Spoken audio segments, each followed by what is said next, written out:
James clear यांच्या atomic habits या पुस्तकात एक छान उदाहरण आहे. ते म्हणतात, जर आपण दररोज फक्त 1% सुधारणा केली तर एका वर्षात आपण 36 पट चांगले होऊ. ते म्हणतात, मला शेवटच्या परिणामापेक्षा प्रवास जास्त आवडतो.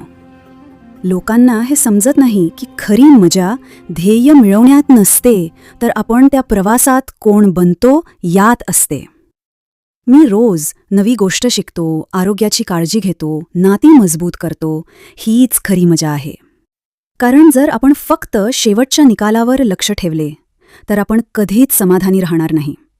मग पटकन निराशा येते आणि आपण हार मानतो. खऱ्या आयुष्यात प्रगती हळूहळू होते. काही दिवस चांगले जातात, काही वाईट. नवी कला शिकणे किंवा नवा व्यवसाय सुरू करणे हा सोपा रस्ता नसतो. पण जर आपण प्रवासाचा आनंद घेतला तर आपण त्यांच्यापेक्षा पुढे जाऊ शकतो, जे फक्त शेवटाकडे पाहतात.